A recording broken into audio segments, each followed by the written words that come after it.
Sasa wewe jiulize na utafakari ili tunapoingia katika hili fundisho, maana pia leo Mungu anakuita na anakuhitaji ili uweze kumsikiza na uweze kumuelewa ili tuweze kubarikiwa kwa pamoja. Sasa mpendwa, ningetamani tu mahali popote ulipo inamisha kichwa tuweze kuomba ili tumkaribishe Roho wake Mwenyezi Mungu. Tunaomba. Baba na Mungu ishiye mbinguni, jina lako litukuzwe.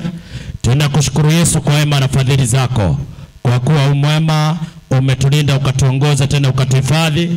Imekupendeza siku ya leo Yesu uzidi kujitukuza na kudhihirisha katika maandiko.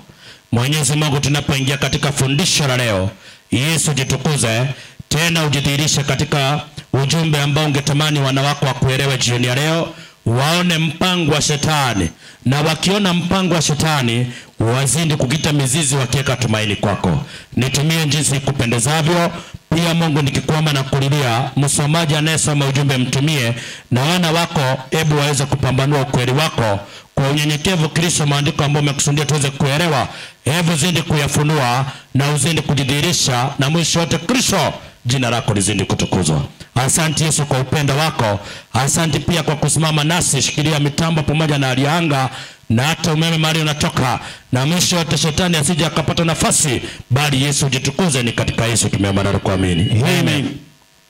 Mathayo 24 mstari wa 14 inasemaje? Tena habari njema ya ufalme. Biblia inasema tena habari njema ya ufalme wa Yesu Kristo itahubiriwa katika ulimwenguni wote, itahubiriwa katika duniani kote, ushuhuda kwa mataifa yote. Yesu kuna ujumbe ambao tunatamani ukuwa ushuhuda kwa mataifa nini yote. Ndio mtumishi swali, ujumbe huu unatufaa kutoka kitabu gani? Mstari wa 15. Basi Yesu anasema basi hapa mtakapoliona chukizo la uharibifu. Yesu anasema hapa mtakapoona uasi duniani, lilo nena nabii Danieli. Kristo anakusudia kitabu cha Danieli, kisoma kipindi cha mwisho. Danieli 2 mstari wa kwanza mtumishi. Hata katika mwaka wa pili, hata katika mwaka wa pili wa kumiliki kwake Nebukadneza aliota ndoto. Nebukadneza aliota nini? Ndoto. Jana tumeelewa Mungu amekuwa akijifunua katika ndoto na maono ili alete ujumbe wa siku za mwisho. 12:10 kitabu cha Hosea. Sikia tena, nimenena hao manabii. Mungu anasema tena nimenena nao manabii, nami nimeongeza maono. Sikia, na kwa utumishi wa manabii, na kwa utumishi wa manabii nimetumia mifano. Nimetumia nini? Mifano. Kumbe kwa Biblia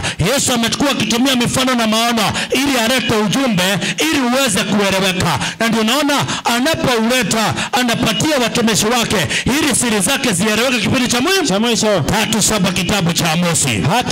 Hakika Bwana Mungu hatafanya neno lolote. Mungu hawezi fanya jambo lolote bila kuwafunulia watumishi wake nani? Manabii siri yake. Sasa kumbe ndoto na maono ni kufunua siri za nani? Za Mungu. Na walio uwezo wa kuelewa siri za Mungu sio kila mmoja, sio kila mmoja. Leo watu wanapata na shida zinazohusu masuala ya imani, wanaweka tumaini kwa wanadamu. Sio kila mmoja kuna uwezo wa kujua siri za ufalme wa nani? Wa mbinguni. Walio na uwezo ni wale wanaomtii Mungu na waliokubali nguvu za Mwenyezi nani? Ya Mwenyezi Mungu. Mathayo 13:11 inasema akajibu akawaambia ninyi. Yesu anatambua, anaambia mitume, ninyi mmejaliwa kuzijua siri, ninyi mmejaliwa kujua siri za ufalme wa mbinguni. Safi. Bali wao hawakujaliwa kukataa Yesu. Bali wao hawakujaliwa. Kumbe sio kila mmoja akona uwezo wa kujua siri za ufalme wa nini? Wa Mungu. Kwa maana kitabu cha Danieli 2 kinaandikwa ili kutuonyeshe njama ya shetani kipindi cha nini? Cha mwisho. Maana shetani alipoanguka aliamua lazima atakamata watu haweke katika himaya nani? Lakini wakati shetani anafanya kazi, Yesu naye anasemaje? Wakorintho wa 2:11 shetani, Yesu anasema shetani asije akapata kutushinda. Yesu anasema shetani asije akapata kukushinda, kwa maana hatukosi kuzijua fikra zake. Sasa angalia jioni ya leo fikra za shetani venye amefanya kipindi cha mwisho ili kukamata akili za nani? Za watu. Akili za nani? Za watu. Angalia fikra za shetani jioni ya leo. Danieli 2 inasemaje mtumishi? Hata katika mwaka wa pili wa kumiliki kwake Nebukadneza. Safi. Nebukadneza aliota ndoto. Biblia inasema Nebukadneza aliota ndoto na roho yake ikafadhaika. Usingizi wake ukamwacha. Ndipo mfalme akatoa amri kuwaita waganga. Mfalme akatoa amri kuwaita waganga na wachawi na wasihiri Wakaldayo wapate kumweleza. Mfalme akaita waganga, maana huyo mfalme aliweka tumaini kwa waganga kuliko kuweka tumaini kwa nani? Kwa Mwenyezi Mungu. Mbona hata leo watu wameka tumaini nguvu kwa binadamu? Ndio naona mchana mzima tumekuwa tukisikiza shuhuda za watu mtumishi, ndio wengi wametumika kuinda roho za watu, lakini wamekubali kweli ya Kristo, wakajiunganisha na kanisa la Mungu. Hasa wanaelezea vyenye wametumika muda mrefu kamata roho za nani? Za watu. Roho za watu. Halafu uko pale ukiambiwa Yesu anatamani kukuelewa, Yesu anatamani fundo mitambo, Yesu anatamani kukuelewa, lakini wewe unang'ang'ana kufanya vitu zako, kuondoa watu katika mpango wa nani? Wa Mungu. Mpango wa nani? Wa Mungu. Mpango wa Mungu. Ndio unaona leo watu wameng'ang'ana sana kufanya kinyume na mapenzi ya nani? Ya Mungu. Mungu anasema sasa utakapomuelewa lazima ushinde njama za nani? Shetani. Sasa huyu mfalme aliweka tumaini kwa waganga, lakini Mungu alitamani amuonyeshe uzima wa milele utokao katika Kristo. Kwa sababu gani? Nebukadneza aliamini waganga kuliko kuamini Mwenyezi Mungu. Ezekiel 21:21 sikia. Inasema 21:21. Maana mfalme wa Babeli, mfalme wa Babylon Nebukadneza alisimama penye njia panda, penye kichwa za hizo njia mbele, sikia, ili atumie uganga. Mfalme huyu aliamini waganga kuliko Mwenyezi Mungu. Mungu anamletea ujumbe, maana Mungu hakuwaita mahali waganga wapatikane. Jana tumeangalia uganga wa kwanza ni betting na gambling ambao uliletwa duniani. Hebu soma kwa haraka mtumishi. Gambling tuliona jana, Mungu amepiga marufuku watu kufanya gambling na betting, ambao hata leo watu wako kanisani, Mungu anatafuta pesa, bahati nasibu ili apate mali ya haraka. Sikiza Kumbukumbu la Torati 18:10 kwa haraka. Asionekane kwako. Mungu akasema asionekane kwako mtu apitishaye mwanawe au binti yake kati ya moto, wala asionekane mtu mwenye atazamaye bao, wala mtoto atazamaye nyakati mbaya, wala mwenye kubashiri. Mungu akapiga marufuku asipatikane mwenye kubashiri matokeo ya mechi upate ushindi. Na shetani akaanza kuondoa watu katika mlima wa Mungu, wasikae katika kweli ya Mungu, akaanza kuonyesha njia bahati nasibu. Watu wanapata vijana kutafuta bahati haraka, wakiandika kwa meza vile wanaweza pata bahati. 5:11 kitabu cha Isaia. Inasema ninyi mwachao Bwana, watu wanaomwacha Bwana wetu Yesu Kristo na kusahau mlima wangu mtakatifu. Na kusahau kanisa la nani? Mungu. Maana mlima kwa Biblia ni kanisa, na kusahau ni kanisa la Mungu mtakatifu, na kuandika meza, imani badia kuandika meza kwa ajili ya bahati. Wanatafuta mali ya haraka. Ndio Mungu akasema mali inayopatikana kwa haraka itapunguka. Mithali 13:11 sikia. Mali iliyopatikana kwa haraka itapunguka. Ndio unaona vifo zimekuwa mingi, watu wamefarakanisha familia, Havieta na Betika zimekamata watu na support pesa. Imefika mahali watu wanatafuta mali ya haraka. Uganga wa kwanza ukakujia kupitia Gabriel. Uganga wa pili tuliona jana, waganga wa kawaida wanafanya karumanzira zao, wanalisha watu nyasi. Ndio Mungu akapiga marufuku asiwapatikana muganga katikati ya watu wa nini? Katikati ya watu wa Mungu. Warawi 19:31 sikia. Inasema 19:31 inasema tena msiende wenye pepo. Mungu akasema usiende mtu aliye na pepo, wala mchawi kama mchawi, msiwatafute ile kutoa unajisi na wao. Mungu akapiga marufuku usiende wachawi wala waganga ili kutiwa unajisi na nini? Na wao. Utiwa unajisi na nani?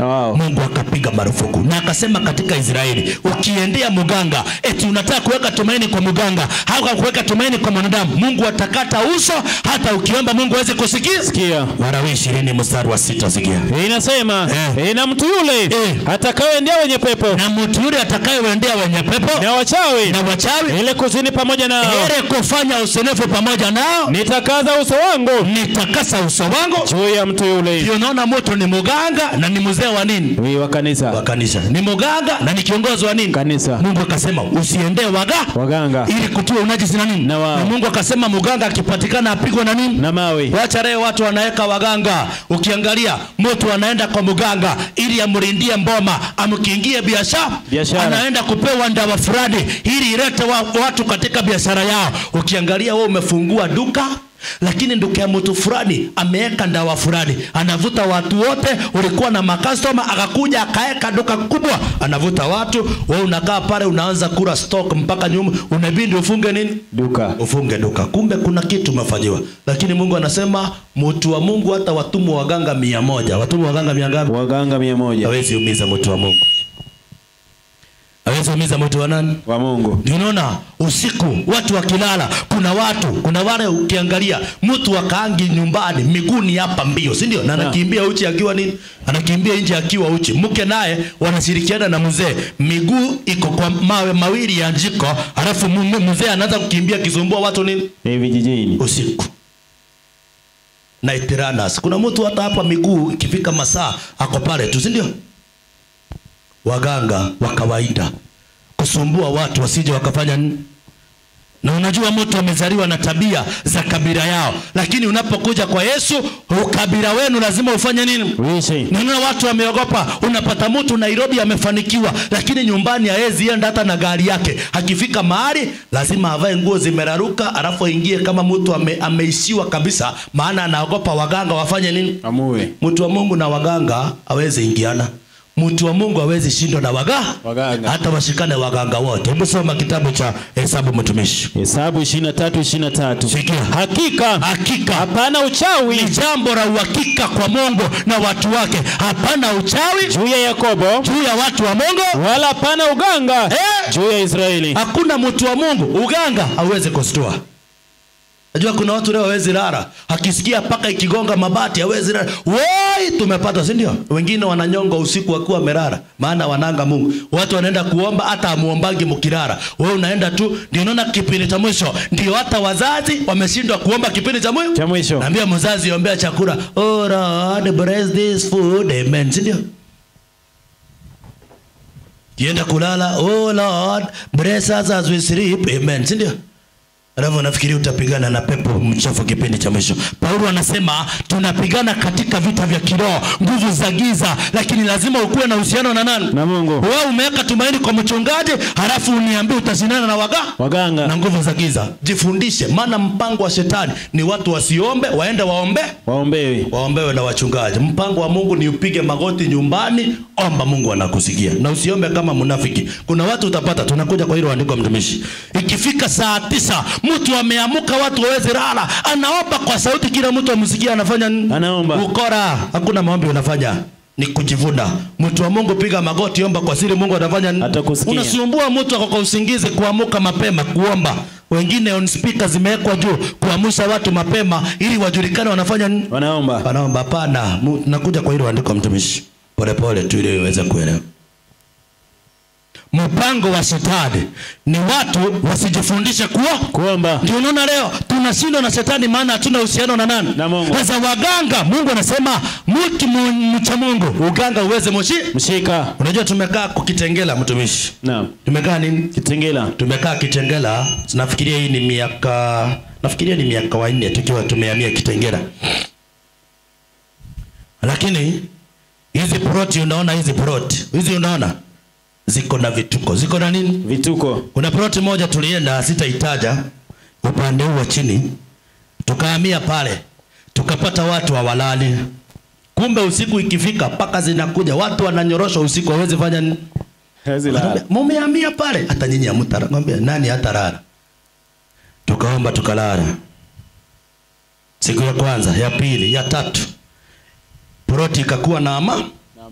Lakini mwenye alikuwa na hizo nguvu amwezi elewana naye, maana nguvu ya Mungu na ya shetani haziwezi kama ali nini moja. Sasa tukawa maandui wa watu kwa ile ploti, kwa sababu kuomba kwetu kunasumbua nini watu. Ni nini najaribu kusema? Ukiwa na uhusiano na Mungu, uganga uweze kufanya nini? Kufuata. Yona leo watu wameshindwa, anapigwa kidogo, shetani amemtoofisha kidogo, mara nikikumbia kwa mchunga, ukienda anakuongezea uganga, si ndio? Hebu sikiza kidogo, tusome kidogo, nikuonyeshe mahali uganga ulipigia kona ukaingia mtumishi, si ndio? Hebu sasa sikia. Mungu akasema waganga wakipatikana wanafaa kuuawa. Warawi 20:27 sikia. Tena mtu mume au mtu mke aliye na pepo safi au aliye mchawi hakika atauawa. Ninataka kuambia mganga alikuwa afanya nini? Auawe. Na kama kuna nguvu imekuwa kukusumbua ya kishetani, umeteseka kwa muda mrefu, leo enda omba, piga magoti nyumbani, uniambie kama atarudi tena. Eka tumaini kwa Yesu. Hata kuweka tumaini kwa mchungaji. Eti mchungaji ndio kila kitu. Enda uombe leo, alafu ulale, uniambie kama utateseka tena. Unaona watu leo tumefungwa na shetani kiasi kwamba siwezi mfikia Yesu bila moto fulani. Hapana, hata mimi ninayehubiri usiweke tumaini kwangu, weka tumaini kwa nani? Kwa Mungu. Mimi ni kiumbe tu, yani mjumbe wa kuleta ujumbe ukufikie, alafu nikuelekeze kwa nani? Kwa Mungu. Hiyo story nyingine achana nayo. Mtumishi, familia moja mahali inaitwa Kojong'aa Narok. Tukapata mzee wamekaa wamekimbia kila mahali kanisani, wameng'ang'ana hawajaipata mtoto. Sasa tukapatana nao, tulikuwa tumeka crusade Narok. Mzee akakuja, alikuwa anafanya bodaboda, mama anafanya kazi ya kibanda. Ameteseka, wametafuta mtoto, mama mkwe ameona kama huyu msichana ndio shida. Tukamwambia kitu ni moja, tutakusaidia kuomba, lakini bora wakati utakubali Kristo, ubatizo wewe na mke wako, siku kama ya leo, mwaka unaofuata lazima mkue na mtoto wa nini? Wa kiume mmoja, si ndio? Ananiambia sisi tunaamini, tumeteseka sana, lakini kawaambia lazima mumkubali Yesu. Na lazima tukuonyeshe njia. Niona mwalimu wa afya alikuwa hapa, tukawaonyesha njia ya kusaidia ili waweze kupona. Maana Yesu anasema tibu watu, lakini sio kuambia watu receive, si ndio? Tukawaonyesha njia nzuri ya tiba ya Mungu, na tukizidi kuomba. Baada ya miezi 9, miezi ngapi? 9. Miezi 9. Mimi nilikuwa nahubiri mahali inaitwa Mtumishi. Kuna crusade tulitoka huku chini Kiahuria, Mtumishi. Tukiwa tunahubiri, tukiwa tunaendelea, nikapigiwa simu. Ule mtu ananiambia, "Ujambo mtumishi?" Namwambia si jambo. "Unanikumbuka?" Namwambia sauti ni familia lakini sikumbuki ni nani. Ananiambia mimi ni yule ndugu wa Kojong'aa, tumebarikiwa na mtoto, alinipigia ikiwa saa 8 usiku. Tumebarikiwa na mtoto mmoja wa kiume, tulikuwa tunataka kuambia Mungu asante. Kumwambia hiyo kazi ya kuniambia mimi sio mimi. Pigeni magoti mshukuru nani? Mungu anafanya. Lakini kama utamweka tumaini kwa mwanadamu, utaishi kuzunguka kila mahali. Ndio Mungu akiangalia watu wametoka hili kanisa, wameenda hili, lakini hakuna suluhisho. Namalizia na ile andiko wewe usijali. Mungu akasema usiendee waganga wana nguvu ya kukamata watu. Unaona watu leo wanakamatwa akili zao. Alafu unakaa kichwa ni mteja. Mtu anatembea na pesa yote amekamata wiki mzima, anaenda na mwagia mchungaji, alafu anarudi tena kuanza kustruggle, si ndio? Ameishi kuambua toa utafanya nini? Utabarikiwa. Toa utafanya nini? Barikiwa. Atutuangi ndio tunabarikiwe. Tunatoa maana tunarudisha shukrani, maana Mungu ametubariki kabla ya kufanya nini? Ya kutoa. Lakini leo watu wamefungwa na mato na shetani, lazima utoe ndio ubarikiwe. Atutuangi ndio juu tumebarikiwa. Tunatoa maana tulibarikiwa kitambo, tunakuja kurudisha shukrani. Angalia, Mungu akapiga marufuku usiendee waganga, lakini leo waganga wamejaa duniani, si ndio? Waganga wa kawaida. Na mtazamaji, habari ifuatayo ni habari ya kusikitisha na ya kushtusha, kwani umejiuliza kama binadamu anaweza kula nyasi? Mtazamaji, ukiendelea kutafakari hayo, kizaazaa kiliweza kushuhudiwa katika kaunti ya Busia baada ya washukiwa wawezi kuanza kula nyasi kwa boma ya mwenyeji mmoja anayesemekana kuwa mwenye ng'ombe hao. Caroline Mugure anatusimulia kwa kina. Wenyeji wa kijiji cha Bukulumi eneo bunge la Matayos kaunti ya Busia wameachwa vinywa wazi baada ya wanaume kwa kawaida. Mganga wa kawaida ana nguvu za giza, anaweza fanya watu wakule nini? Nyasi. Angalia, halafu ni kuonyesha waganga wa kisasa. Na alijitokeza huko Ukambani baada ya bwana mmoja kulazimika kula nyasi na majani baada ya kuiba shilingi 4,000 kutoka kwa mkubwa wake katika kijiji Katiethoka huko Kitui. Wananchi walitizama sinema ya bure, bwana huyo akitafuna majani kama mnyama. Mtu huyo alikuwa amekana kuiba pesa hizo, na inasemekana aliyeibiwa alitafuta huduma za mganga. Kwa kawaida mganga akona uwezo wa kulisha watu nini? Nyasi. Lakini leo waganga tuone kama kitambo. Waganga walihamia wapi? Sasa ile nguvu ilikuwa na waganga ikachukuliwa na wachungaji. Angalia, ndio wanalisha watu nyasi kipindi cha mwisho. Salve Jesus. Now, we are supposed to eat the bread, but they're going to eat special bread before they eat this. If Jesus can turn water into wine, fish into his body, loaves from the boy into what? Into what? Into his body. People can eat. So I'm going to give them food from above. And they're going to eat for this year, 2014.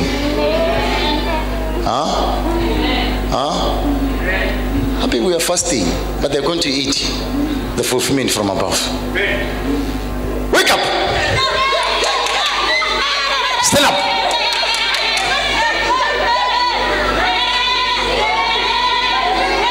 Stand up! Upright. Attention! Close your mouth. Okay, I see food outside. Look at that. Look at that food. Be quiet. Be quiet. Okay, go and eat. Go and eat. Go eat outside. Go quickly.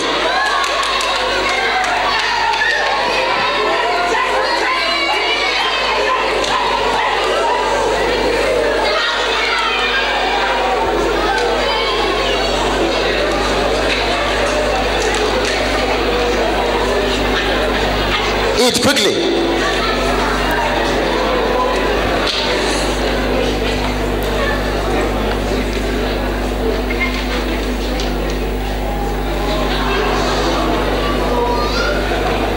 Yesu waganga walihamia makanisani kipindi cha nini? Cha mwisho. Yesu anasema wengi watakuja Yesu akirudi mara ya pili wakimwambia tulitoa mapepo, tulihubiri kwa jina lako. Yesu awaambie, wewe hebu tokeni hapa siwatambui. Mathayo 7:21 sikia. Inasema 7:21 sikia. Kitabu cha Mathayo.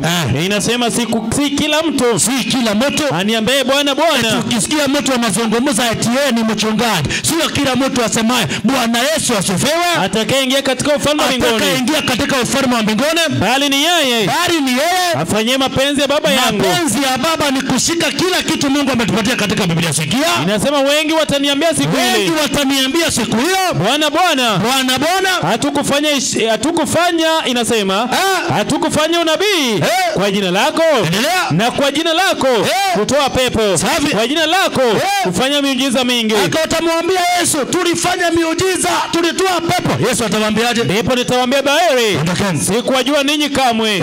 Ondokeni kwangu ninyi mtendao maovu. Kwa nini Yesu aseme shetani amemwaga roho wake duniani na anafanya kazi? Hebu sikiza Ufunuo 16:13. Nikaona roho tatu za uchafu zilizofanana vyura zikitoka katika kinywa cha yule joka na katika kinywa cha yule mnyama na katika kinywa cha yule nabii wa uongo. Hizo ndizo roho za mashetani zifanazo ishara. Zinafanya nini? Ishara na miujiza. Zinafanya ishara na miujiza na zinaanza kuingilia watu kipindi cha mwisho. Shetani ashamwaga roho. Wewe unafikiria miujiza inayofanyika leo sio miujiza ya Mungu. Ndio naona wanakuambia come expecting a what? Miracle. Angalia leo dunia imejaa. Nataka kwenda kwa haraka mahali tuliachia jana mtumishi, si ndio? Nataka uweze kuona roho amemwaga, ameharibu watu katika imani. Ndio ukiangalia leo watu wameweka tumaini kwa wachungaji kuliko tumaini wa nani? Kwa Mungu. Jana tumeona ya kwamba hebu sikiza hivi, watu 20 kuripotiwa kufariki dunia baada ya kukanyagana kwenye geti hili ambalo wanapozungumzia wakati wakiwa wanakanyaga mafuta ambayo walitakiwa wafanye hivyo baada ya ibada ambayo ilikuwa. Watu wameamini eti nikikanyanga mafuta, wengine wamepatiwa uganga mkubwa, mafuta, maji, unaambiwa ni maji matakatifu, wengine hata wamenyunyiziwa maji, wanaambiwa wanavunja laana. Maji inasimamia roho, na tumejua jana mafuta, anayepakana mafuta sio mchungaji bali ni nani? Ni Mungu. Sasa hiyo unayenunua ni biashara, lakini ndio uganga mkubwa watu wamepatiwa kipindi cha mwisho. Angalia. Ni 2 4 3 4. Sasa hii ni kwa Wakristo ama Waislamu peke yao? Sikia. Namba ya kumpigia Mungu, ukitaka kumpigia Mungu kwa wewe Muislamu wala usipate shida. Wanao namba ya kumpigia. Sasa sijui kama Mungu ako na laini ya Airtel ama ni Safaricom ama ni you mtumishi. Hao ni Waislamu alimamu, si ndio? No. Wakristo nao mchungaji hawezi kupatia namba ya kupigia nani? Mungu. Yeye anapiga direct. Una mtu hapa mgonjwa. Unataka tumfanyie nini? Sikiza. Hello. Yes, sir. Is this heaven? Yes, sir. Is it heaven? Yes, sir. I have a woman here. Yes, sir. What do you have to say about her? mchungaji anapiga simu wapi? Mbinguni. Swali nikuulize, wewe Mungu ako na laini ya Airtel ama ni Safaricom? Ama ni hiyo? Na ndio naona leo dunia watu wameweka tumaini, mtumishi. Watu wameweka tumaini kwa wachungaji. Ndio naona sasa walipoona wameweza kukamata akili za watu, wakaanza kuleta roho za kuangusha nani? Kuangusha watu. Angalia.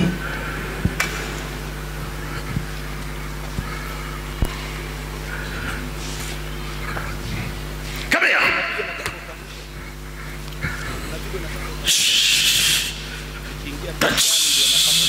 Touch. Chini. Enda chini. Go down. Chini. Kimbia wende. Kimbia. Ile hapa. Chukua mzigo wako. Hizo ni roho zinatolewa. Piga nduru nione. Alafu wanatumia nini? Kutoa roho. Kuna nguvu fulani unaspraywa maji. Wewe unadhani umepokea roho wa nani? Beba mzigo. Angalia kwa mkono nini anapatiwa kutoa roho. Ikisu. Ita wenzako. Waite mwende. Waite. Unaona? Waite wote. Wakusanye. Angalia. Wakusikula hii moto. Unaspraywa. Kula hii moto. Hiyo moto. Kula. Piga nduru uende. Kimbia. Achilia yeye. Angalia. Vituko, si ndio?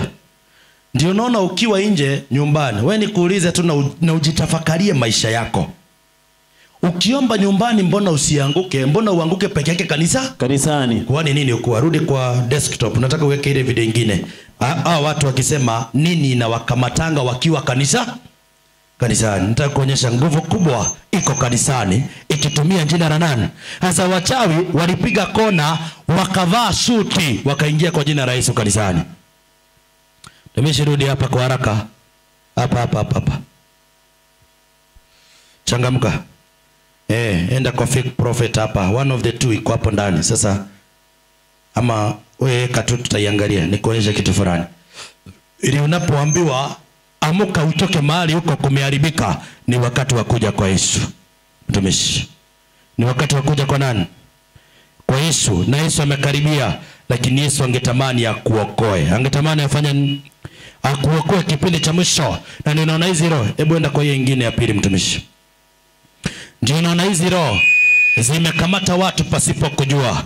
Na ndio naona Yesu angetamani akusaidie, akupatie nguvu, akupatie tumaini kipindi cha mwisho ili uweze kutoka mahali ulipo. Nataka uweze kuangalia, mtumishi. Na nione kama nitaona hiyo kitu ndio nikuonyeshe kitu fulani. Hizi roho zinakamata watu, zinatoka wapi? Zinatoka nje ama zinatoka? Rudi kwa ile fake Holy Spirit, mtumishi. Kwa haraka tu, na kama tutaipata saa hizi tutaiweka kesho nikiwa nimeangalia kwa folder gani. Fake Holy Spirit. Nafikiri kikosa hapo sasa tujipange. Umeweka ile ilikuwa ya kwanza, mtumishi. Rudi mahali ilikuwa kwa haraka. Fake Holy Spirit. Hebu finya hapa kwa haraka tuone ikikosa hapo. Hebu rudi nyuma kidogo. Tuliweka wapi? Wewe rudi. Maro. Hapa chini.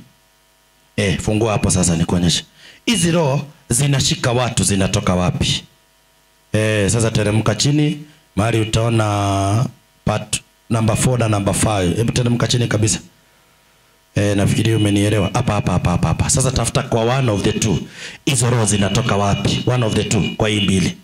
Changamuka. Maana kuna roho ukiwa nyumbani ikushiki, mwalimu wangu, si ndio? Na uanguki ukiomba nyumba. Sasa hii roho inaangusha watu, inatokanga wapi? Umefika pale?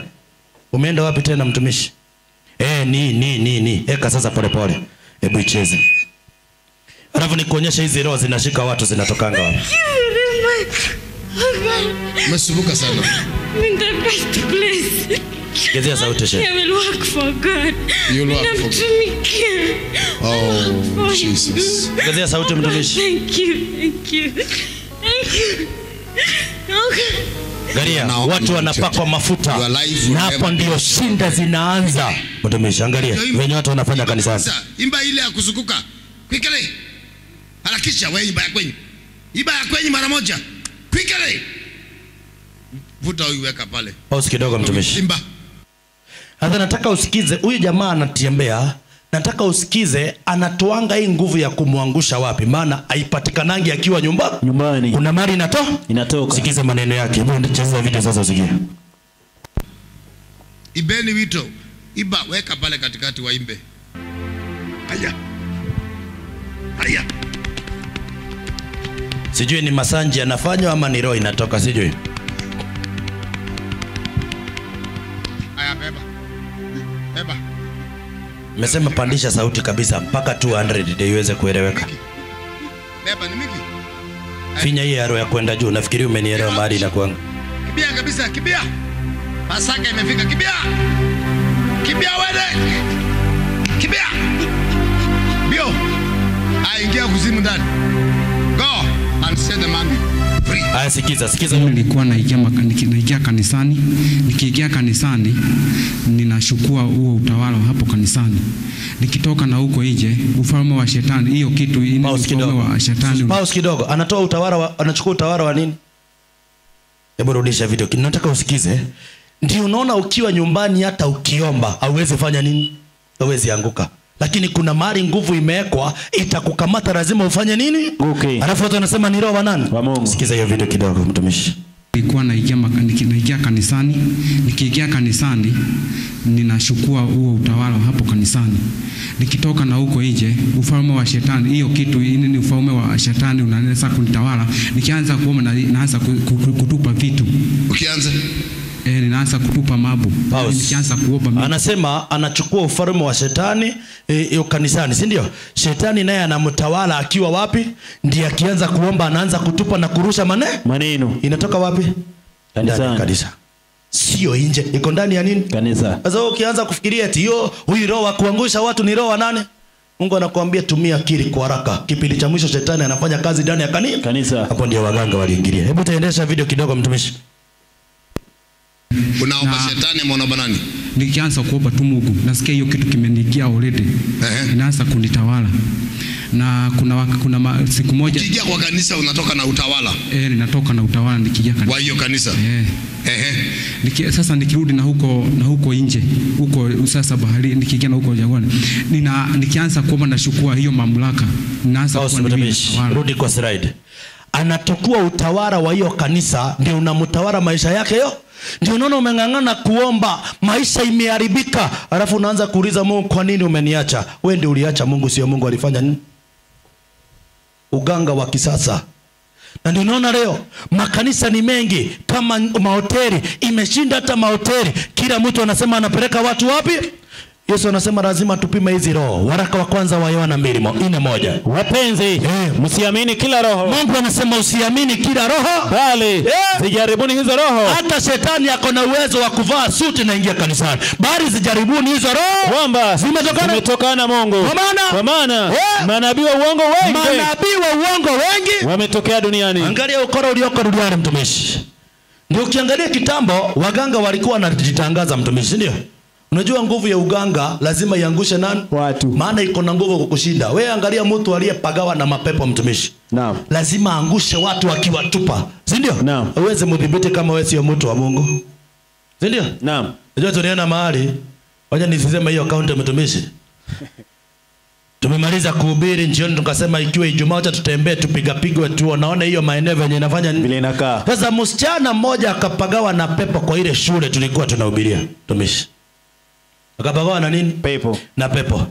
Alipopagawa na pepo, waacha watu wakuje, wale wamezoea kuomba anakwambia, "Hebu kutoka." Ndio wasichana wengine wakuja kumwombe, anashika wasichana 10 anatupa wote wapi? Chini. Sasa hiyo simu inapigwa, watumishi mlienda wapi? Wai kumeharibika. Unauliza kunaharibika nini? Msichana ameharibu shule, pepo imemshika. Kujeni haraka kufika. Watu wamemuombea, wameshindwa. Amewashinda, wamekaa pale.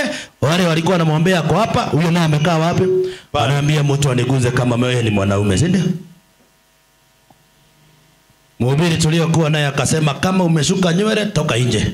Kama umepaka vitu kwa kucha toka nje. Wakatoka wote, ikabaki wahubiri peke yao. Dakika 2 kuomba, pepo imemtoka, msichana amerudi nini?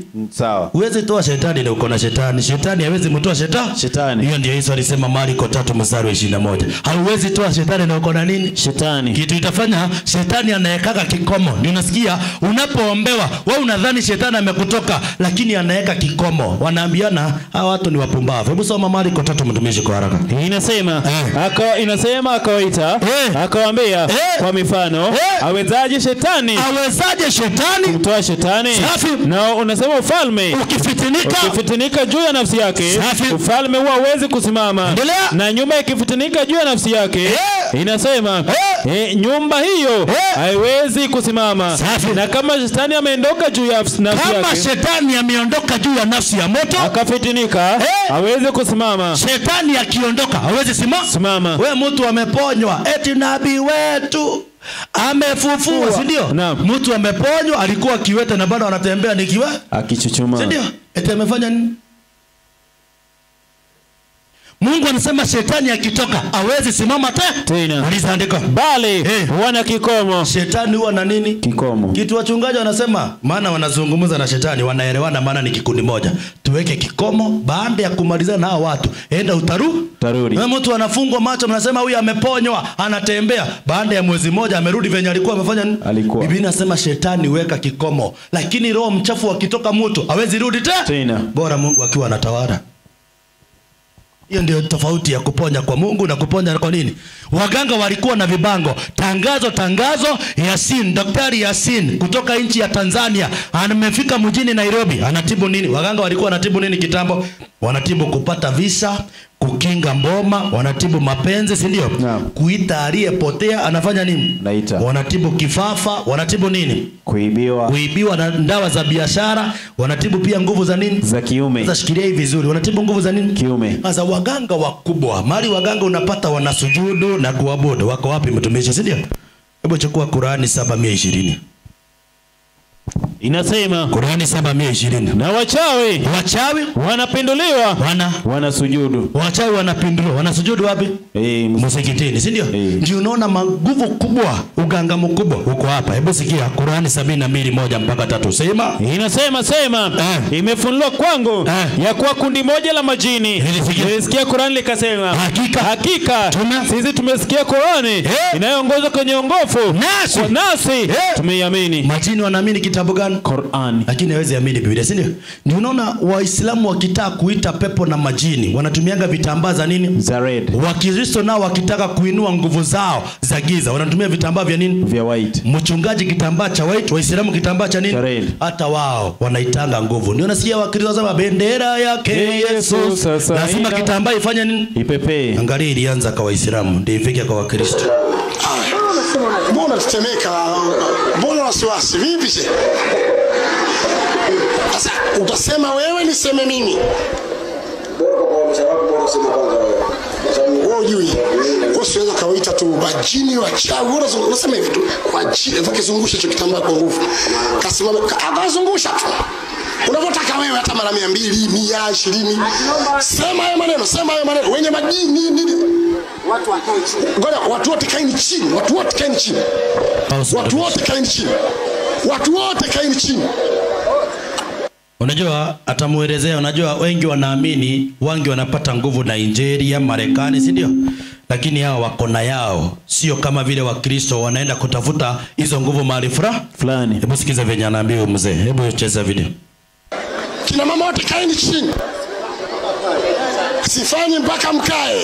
Kaeni chini kule. Na nataka ujue roho mchafu lazima angushe mtu. Roho Mungu angushangi watu. Watu wengine wanaweza kusema ule bwana kapata mafunzo Nigeria, wengine hivi. Kama kasema laki. Sasa huyu naye tumuone kapata Nigeria, Ulaya, Marekani huyu. Hapa kwenye mwembe mbona hawakali? Anaenda pale kati. Asema yale maneno nakwambia hapa. Chini na mashetani wote, wachawi na yani yote useme. Alafu zungusha utaona wenye majini wa lazima kitambaa izungushwe, maana hapo ndio nguvu iko ya kuitana. Zungusha. Weka maiki mdomoni. Angalia mali wanatokea. Nguvu kubwa imekamata watu ni kwa kina mama. Wanaume ni ngumu sana, maana hata kanisa hawaendagi.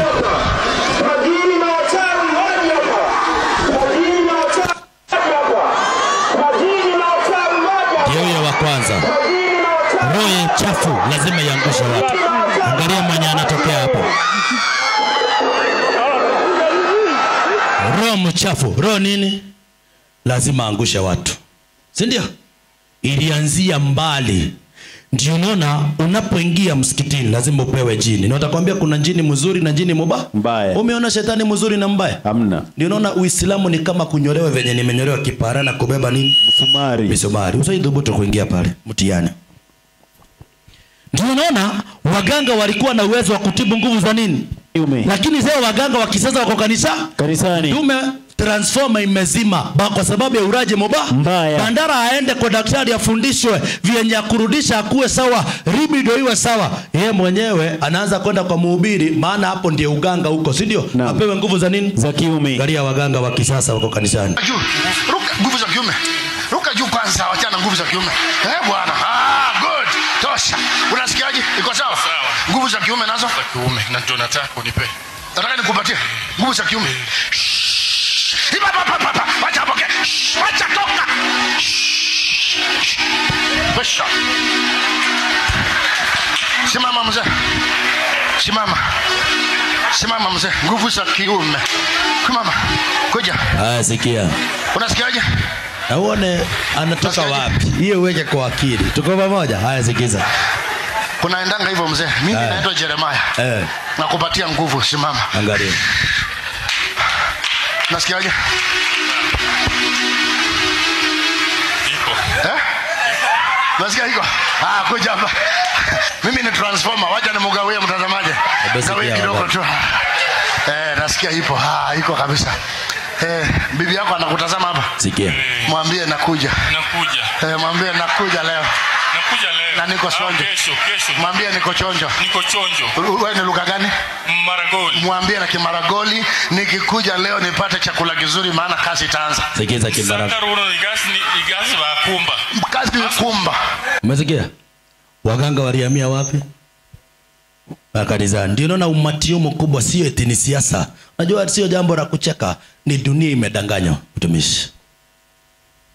Waganga leo wanafanya kazi wakiwa kanisani. Ndio unaona unapata mtu ametupiwa pepo anatembea kama nyoka, mwingine amelemewa. Angalia vituko. Wachungaji wana nguvu za kuangusha watu. Hawa watu wote, umati mkubwa. Na Yesu angetamani hawa wakomboe, waokolewe kabla mlango wa rehema hujafanya nini? Unajua kweli iliondoka kanisani. Angalia. Wachungaji leo wanalido, hebu pause kidogo mtumishi. Wachungaji leo wanalindwa na GSU na wako na bodyguard. Uwezi mkaribia, si ndio? Mtu wa Mungu ulindwa na malaika. Tuhitaji serikali za dunia kufanya nini? Tulinda. Hata Yesu anasema malaika ndio walimlinda. Hako na uwezo wa kuamuru jeshi limlinde. Elijah walilindwa na malaika. Leo manabii wa uongo wanalindwa na GSU. Maana ni mali inalindwa. Tumishi. Alafu anakuja na amebeba Biblia kubwa. Si ndio? Bodyguard wanne. Ukimkaribia utapatikana baada ya siku 3 ujielewi, ulipigwa vitakali maana uweze fikia huyo mhubiri, si ndio? Alafu unasema ni mtu wa nani? Wa Mungu. Cheza video mtumishi.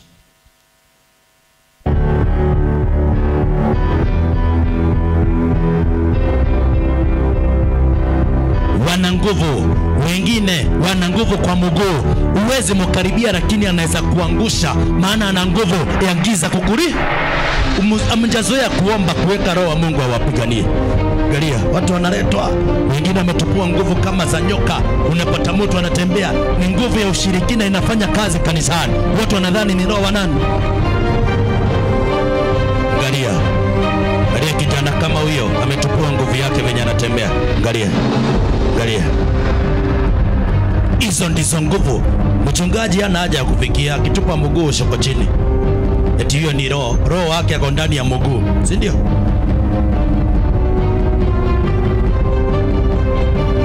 Sasa wachungaji wana nguvu. Wana nini? Wana nguvu. Wako na roho za kuangusha nani? Watu. Tumeona kwa Biblia roho wa Mungu hajaiangusha nani? Mtu. Roho wa Mungu angushangi watu, anasimamisha nini? Watu. Anayeangusha watu ni pepo, roho wa shetani. Ndio unaona wachungaji, mchungaji akiona maisha imempiga kama kuna biashara mtumishi. Najua leo watu wakiona mhubiri ameruka hapo wanajaa, baba, si ndio? Alafu mjanga bariki kasi ya Bwana, si ndio? Naam. Watu wakipanda gari, maana wachungaji wamefanya biashara. Neno la Mungu ni biashara. Eti wewe unapanda Mbukinya kwenda Western mtumishi, si ndio? Alafu ama unapanda gari kuingia, mhubiri amepanda na Biblia anaanza kuhubiria watu. Alafu akimaliza anasema bariki kazi ya nani? Ya Mungu. Kazi ya nani? Ya Mungu. Mungu amesema usiwahi toa pesa yako hata shilingi kupatia mtu kama huyo. pesa itore yangu eti mtu juu ametaja jina la Mungu unaenda ukitoa sadaka. Hebu sikiza Kumbukumbu la Torati. Kumbukumbu la Torati 12 mstari ule wa 13 inasema ujiadhari. Mungu anasema jiepushe, usitoe sadaka zako, usitoe sadaka yako katika kila mahali paonapo, bali katika kila mahali katika mahali atakapochagua Bwana. Kuna mahali Mungu amechagua zaka na sadaka ifanye nini? Eti wewe unaona mkutano umewekwa unakimbia kutorea mhubiri nini? Sadaka. Ndio unaona laana zimeshika watu sana. Hata sisi hatujaitwa tukiweka mkutano hapa tuanze kuitisha watu nini? Sadaka. Mungu amekataa. Lakini leo mhubiri akiweka hapa kidogo eti bariki kazi ya mikono ya nani? Ya Mungu. Wewe unapatiana ujui hata pesa inaenda kufanywa kwa madhabahu gani, kazi gani? Halafu unaishi kulia maisha imeharibika maana ulienda ukitoa pesa kila nini? Mahali. Hatutoangi sadaka kila mahali. Kuna mahali Mungu amechagua zaka na sadaka ifanye nini? Itolewe. Ipelekwe. Mtu akipanda kwa gari bariki kazi ya nani? Ya Mungu. Enda ufanye kazi, sio kubariki. Na kama utahubiri hubiria watu wewe enda. Sio kwenda kuanza kuitisha watu nini? Sadaka. Sadaka. Angalia. Mhubiri akikosa kitu anafungua kanisa anaanza kuitisha watu pesa. Angalia. Kuna siku nilikuwa na anointing lakini sikuwa na akili. Watu walikuwa wanapona like nothing kwa hii kanisa. Nothing. Yaani mimi ndio nilikuwa mhubiri mwenye ninaongea Nairobi. Hakukua Ezekiel hawakuwa, Ng'ang'a hawakuwa. Mimi ndio nilikuwa naongea hii the city of town. Lakini kidi sikuwa na pesa ndio maana nikaanza na kuitisha 310. Umaskini.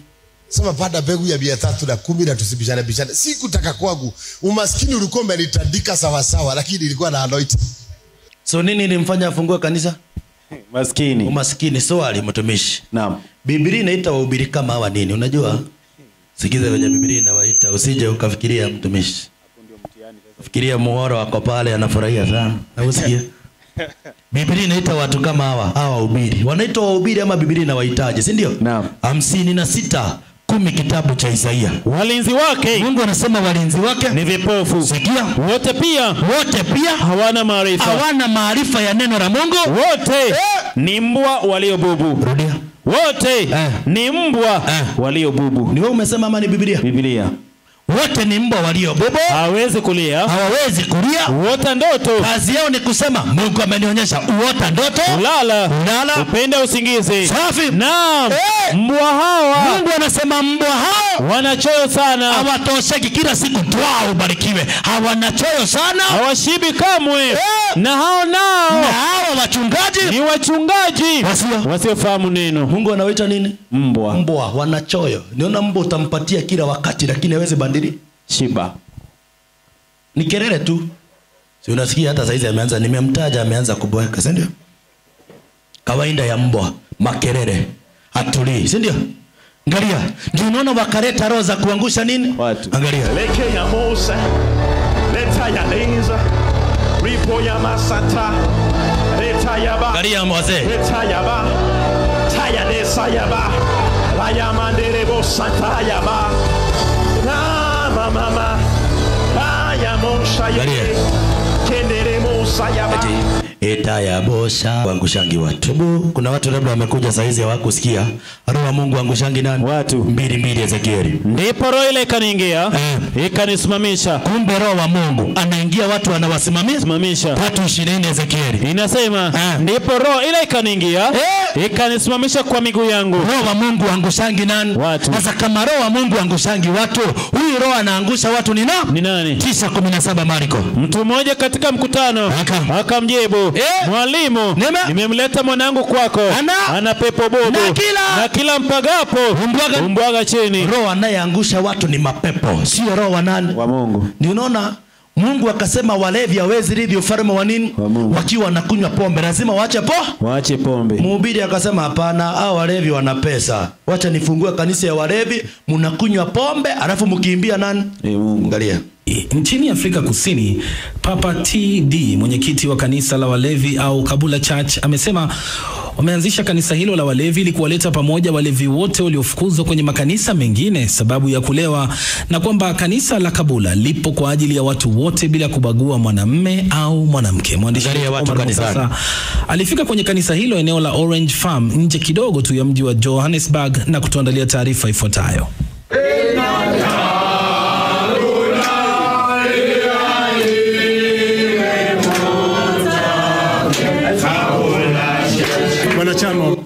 ukora wa siku za nini? Ukora wa siku za nini? Ukora wa siku za mwisho. Namaliza na hizi video mbili mwalimu wangu. Hiyo nyingine tutaangalia baadaye, si ndio? Ndio unaona wamama, mke wa mtu. Nimesema nini mtumishi?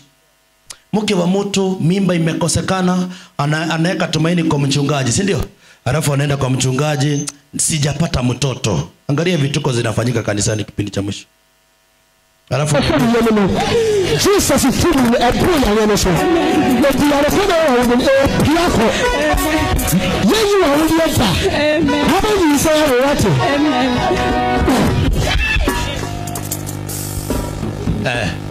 Hiyo ni mimba ipatikane, si ndio? Jesus.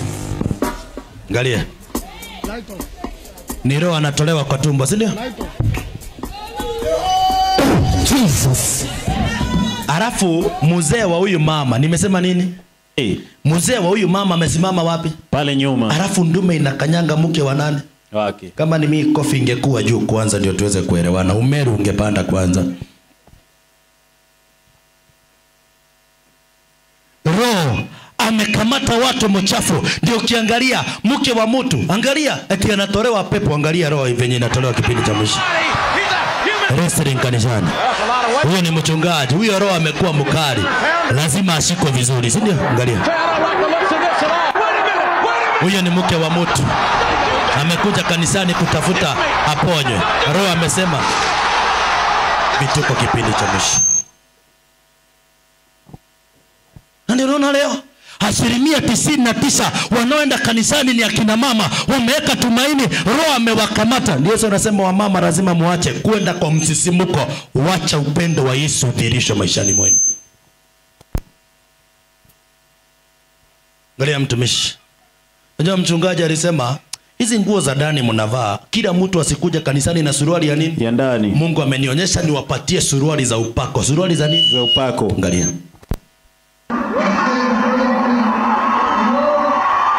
Suruali za ndani wamepewa kila mtu yake ya upako, angalia. Wengine boxer, angalia ndizo hizo. You like what I'm doing or not? We do. Must we stop? No. Because somebody... Ni ibada. Maana kweli iliondoka. Angalia. Mchungaji maana alikuwa mchezaji mpira, anaona wacha nilete mpira kwa njia ya roho ndani ya kani. Angalia. The ball, time for the ball. Na uweze fikia mpira maana una roho mchafu. Angalia mzee wa moto na suti yake. Hajaicheza na mtoto mpira hata nyumbani, lakini kanisani anaenda kucheza fanya vituko na mchungaji. Angalia. Sasa mpira kakandela mpira. Go. There we go.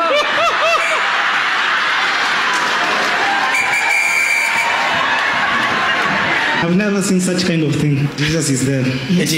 Sijaiona kitu kama hiyo. Yesu wako pale. Yesu wako kwa mpira mtumishi, si ndio? Angalia. Mzee mzima. Mzee nini? Ndio unaona leo Yesu akiangalia anahurumia. We got the football match. Tugenda mu kisawe cyo mupira. I'll go with Jesus. Zenja genda na Yesu. Anaita wanakwaya watatu, angalia. Maana ni mchezo wa kucheza na akili za watu. Angalia. I'll just walk slowly. Tambula butambuzi mpola mpola. Haya, wanakwaya watatu. Ndume tatu, angalia. Upumbavu wa hali ya juu. Time for the ball. Time to score. Angalia. Kakande na mpira. There we go. Angalia wa mwisho Maria anauka kwa madhabahu huko. Angalia. Kakande na mpira. Eti inasemekana ni roho wa nani? Wa Mungu. Roho wa nani? Wa Mungu. Na ndio unaona mtumishi, namalizia na video mbili ziko hapa. Tuko pamoja? Ndio unaona akatokea nabii akasema Mungu amemtawaza. Alipoacha imani ya Mungu ya kweli akajianzisha imani yake duniani, si ndio? Naam. Alipoianzisha, alipokuja Kitengela mwaka uliopita mwezi wa kwanza, akaambia watu Mungu amenionyesha lazima atafanya nini? Atakufa. Sasa ili hao wachungaji waendelee kuundumu wakikoroga watu nguvu ikue nyingi, nini ufanya? Sikiza hii video kwa makini. Alafu tumalizie pale, sikia. Wangu wako pale. Mpelekee microphone. Fundi wa mitambo weka sauti vizuri. Hata mtoto wangu atajua hiyo kitu leo. Mpelekee Pastor Sara microphone. Hakuna mtu anajua, hata wazee wa kanisa hawakujua. Mama Chef. Mama Chef. Amen. Mungu aliniambia nitakufa lini? Mwezi wa pili. Ha? Mwezi wa pili. Ni yeye na mimi, watu wawili ndio tunajua. Mungu ashawahi kuongelesha kama Hezekia. Huwa mnaonanga Mungu ananiambia kuwahusu. Aliniambia Ezekiel nakufa mwezi wa pili. Sasa kwa nini huko kufa? Maana mwezi wa pili ulikuwa last year mwezi wa pili, si ndio? Amesema mbona hako kufa? Sikiza pole pole. Akaniuliza tutafanya nini? Yes. God told me I was going to die in the month of February. Mbona huko kufa basi? It was January, then month of February must be this year. Not next year. Yes, last month. And I knew it. And Bishop told me after Nairobi crusade, Kitengela akaniambia, what you did has never been done. Another test is coming. You should. You need to look for a sacrifice and give to God. Lazima watoe kafara, si ndio? Naam. Ndio maana mahali popote au manabii wanatoka baada ya kufanya hizo vituko, lazima maafa ijae, si ndio? Kafara inatolewa kuridhisha miungu yao ndio endelee kupata nguvu. Amri ya 10 inasemaje mtumishi? Sikiza nikuonyeshe. Nasikia mhubiri anakuambia nyota yako imekamatwa katika anga, kuja tuvunje ndio nyota yako urudishiwe. Wacha nikuonyeshe andiko waliokuwa wanaangalia nyota sio wahubiri, walikuwa ni waganga. Hebu kwanza soma hiyo andiko kwanza. Inasema 20:17. Usitamani nyumba ya jirani yako. Amri ya 10 inapiga marufuku usitamani nyumba ya jirani yako, usitamani mke wa jirani yako, usitamani mke wa jirani yako, safi, wala mtumwa wako, wala mjakazi wake, safi, wala ng'ombe wake, wala punda wake, wala chochote alicho nacho jirani yako. Amri ya 10 inakataza watu kutamani. Lakini ukienda kwa mganga huwezi toka mkono mtupu, si ndio? Angalia venye waganga wanapatia watu, unaambiwa kwamba unajua ukipenda msichana wa mtu na akupendi hauwezi mfanyia kitu, si ndio? Lakini nguvu ya uganga unaweza tumia kumuwin. Unaona watu unasalimiwa na nguvu ya pounda ya uganga, ama unafanywa vituko unapenda mtu, si ndio? Ama unajua kamba uzoea kusema kamote, si ndio? Angalia uganga wa kisasa kanisani, Sikia. Kuna watu ambao hawastahili kusikia sauti mfundi wa mitambo. Ikiwa uko na ile living water, ninakupa ruhusa. Nenda uspray chochote unachotaka, hata kama ni ya mtu. Sema ni yako. Angalia uganga. Sasa sikiza pole pole.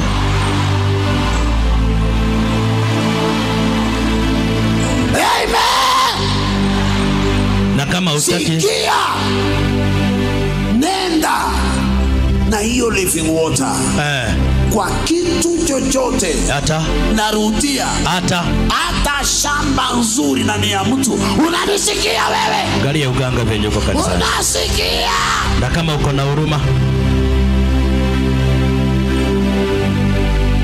mwangalie mtu kama macho yake ana huruma, mwambie chukua kipochi utoke hapo. Sikiza. Haya, nikitaka mke wa mtu, hebu sikia pole pole. Nisikie, kuna mtu anataka kitu. Ni mke wa mtu na mume wa mtu peke yake. Ndio usifanye hivyo. Na nikipenda msichana na anitaki.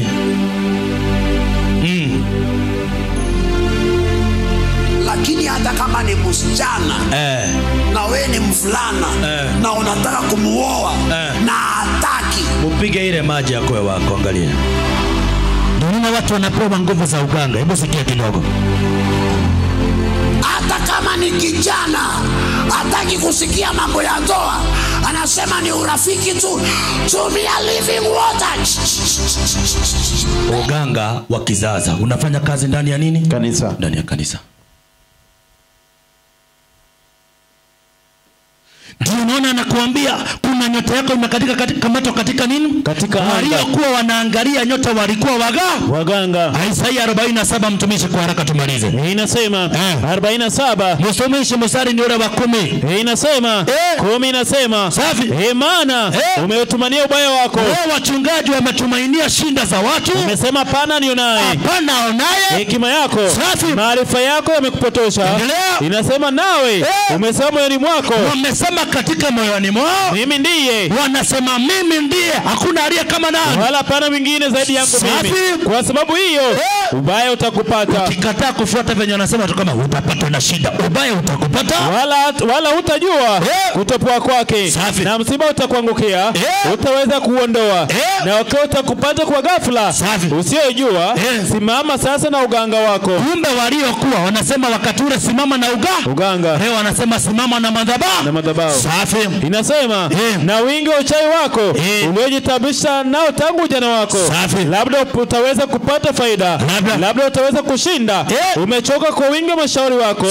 Basi na wasimama hao wajua falaki, wazitazamao nyota. Kumbe waliokuwa wanatazama nyota walikuwa waganga. Wakaingia kanisani. Nataka uweze kuona mchezo wa paka na panya unaofanyika kanisani kipindi cha mwisho. Mchungaji anaenda anatafuta, ndio ukiingia kanisa anasema Mungu amenionyesha kuna watu wako upande huu. Kumbe ni watu wake amepanga wewe pasipo kujua. Angalia.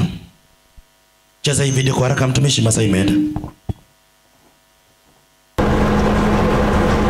Mtaa wa Pipeline Embakasi umegeuzwa kuwa kitega uchumi na baadhi ya wachungaji. Badala ya kurekebisha tabia za makahaba hawa, wachungaji wameamua kujinufaisha kwa jina la Mwenyezi Mungu.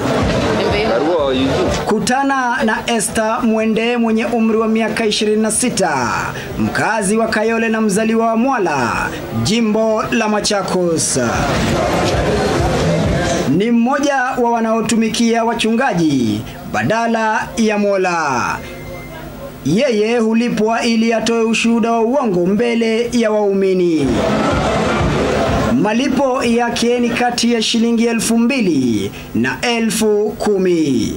Alikutana vipi na mchungaji? Mimi naitwa Esther Mwende. Na mimi pastor alinipata ngapa, Pastor Michael Njoroge wa Fire Ministry.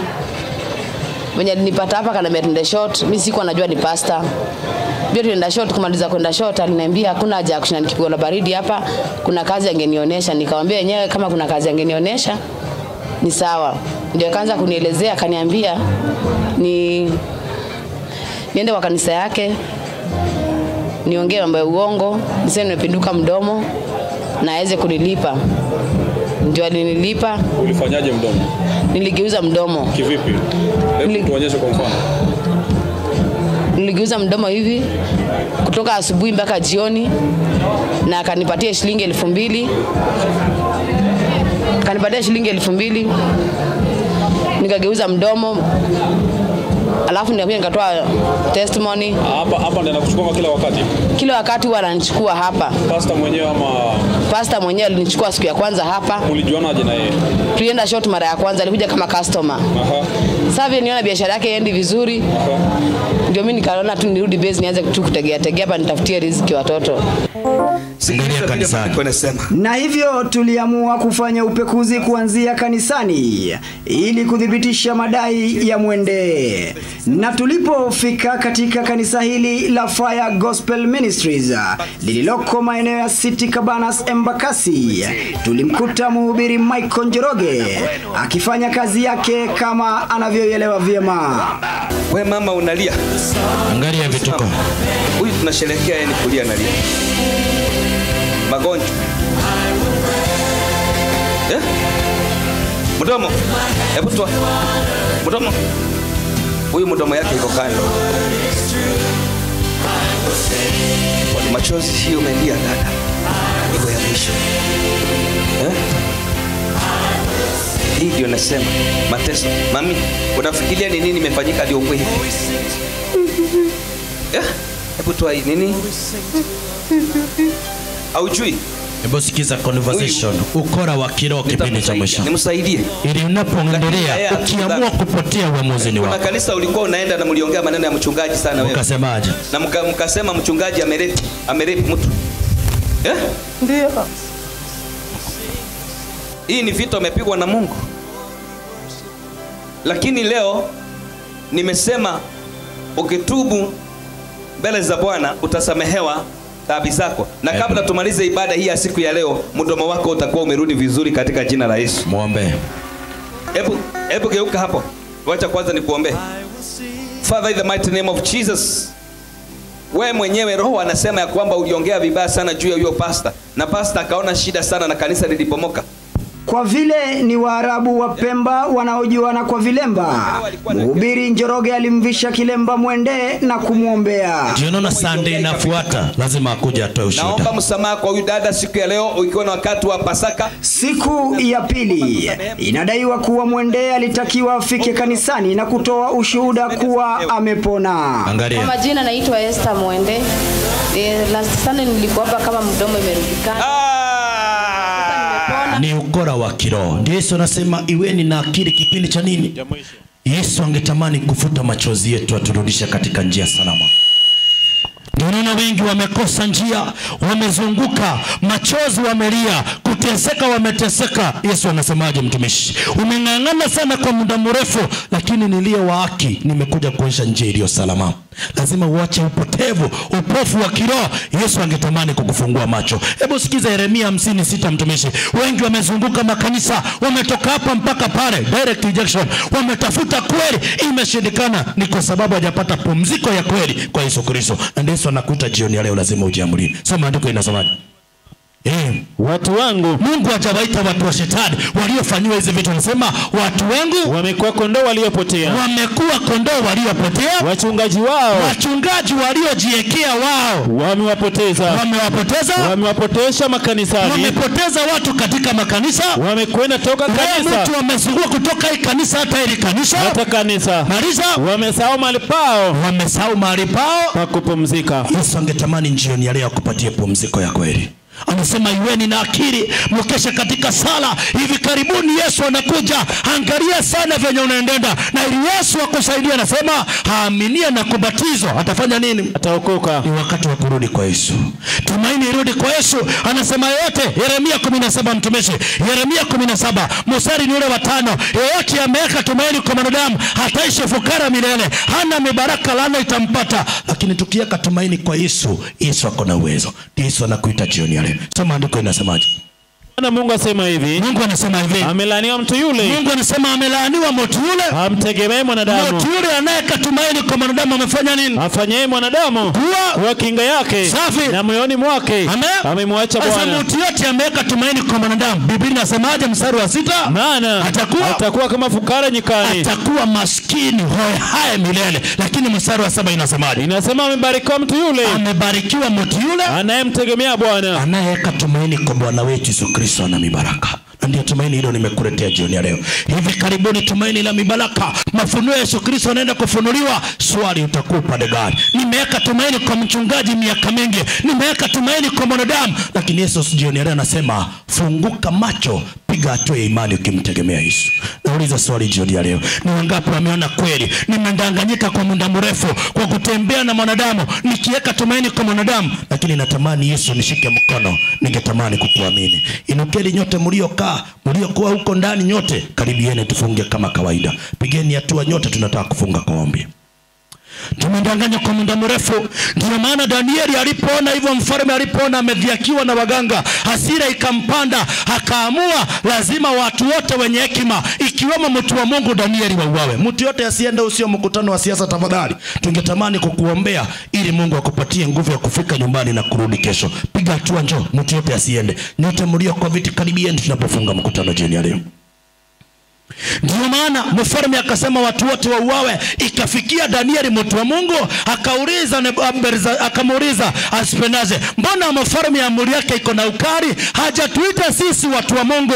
Lakini niruhusu nimuone mfalme tu, nimuelekeze Danieli 2:28. Danieli anasemaje? Hebu sikiza ili andiko tunapoomba. Inasema 2:28. Danieli inasema lakini yuko Mungu mbinguni. Danieli anatuambia lakini yuko Mungu mbinguni afunuaye siri, anaye uwezo wa kufunua siri zetu. Tumeteseka kwa muda mrefu, lakini yuko Mungu wapi? Mbinguni. Tumaini letu tuliweke kwa Kristo. Na kama ungetamani Yesu nisaidie, Yesu nishike mkono, nimetembea tu nikasikia ujumbe kwa barabara, lakini Yesu ningetamani nishike mkono, niweke tumaini kwako. Inua mkono juu. Sijakuwa nikiweka tumaini kwa Yesu, nimekuwa nikipita tu nikasikia tu ujumbe, lakini ningetamani Yesu nishikilie. Inua mkono vizuri. Danieli aliambia mfalme nipatie nafasi, akarudi kuomba, na ndiye akafunuliwa siri. Kesho tunaanzia hapa kuona siri ambayo waganga hawangeweza kuitambua. Lakini swali nauliza, Ni wangapi walikuwa wanapita kwa barabara wakasikia ujumbe ni wageni wetu wametutembelea? We ni mgeni tu umetembea. Inua mkono vizuri. Ningetamani hiyo kikundi mpige hatua, ningetamani kuwapea zawadi leo. Karibieni. Kama umetutembelea kama mgeni njoo. Usiogope, huu mkutano ni wetu. Tusiwe na uoga. Karibieni. Kama umetembea kama mgeni wetu, karibia. Wale wa jana wa leo, kujeni pamoja hapa. Karibia. Ketel na kuomba ukaribie unapoombea watu. Karibieni, kuna mwingine. Wewe ni mgeni wetu, usiogope, njoo. Tutaokolewa tu, lazima tushinde dunia.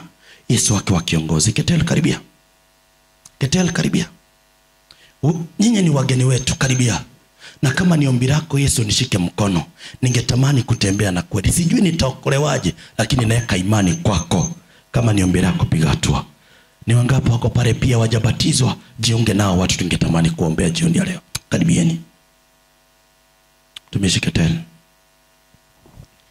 Asante Bwana, tuombe. Baba yetu mpendwa, ni jioni njema ambaye tumeona mkono wako. Asante kwa kumtumia mtumishi wako Baba anene maneno makuu yaliyoandikwa katika Biblia kuhusu siku hizi za mwisho, na amefunua udanganyifu wote wa shetani ambaye Baba amekuwa akidanganya watu wako. Tunakuomba jioni ya leo kwamba utushike sisi zote Baba, tuingie katika toba. Baba, utusame makosa yetu, tulienenda katika mienendo ambayo hayakukufurahisha, hayakuleta sifa kwa jina lako. Lakini leo tumejua ukweli, na ukweli huo utatuweka huru. Baba, tunakuomba kwamba katika maisha ya watu wako ambao wamejitolea jioni ya leo, kwamba Baba uonekanie maisha yao Baba, iweze kung'aa Baba, uweze kutukuka katika maisha yao, hili Baba wasije wakapotea, bali waimarike katika neno lako. Neno lako liwatie huru Baba, watembee wakiwa wamefunguliwa, wakiwa wameondolewa minyororo ya shetani na udanganyifu wake wote. Baba, bariki familia zao, hata unapowainua wawe nuru. Baba, tunakuomba uwatie nguvu, ili wanapokuwa pia watakapokuwa wanaeneza injili hii, wakisema Baba wamejua ukweli, wakieneza kwa watu wengine, kwa majamii wao, Baba uwatumie kadri upendavyo. Jina lako litukuzwe jioni ya leo. Tunapoondoka ukwe pamoja nasi hadi tutakapokutana tena kesho. Baba, tuseme umekuwa pamoja nasi. Jina lako litukuzwe sasa na hata milele. Ni katika Kristo tunaomba na hata kuamini, watu wote waseme amen.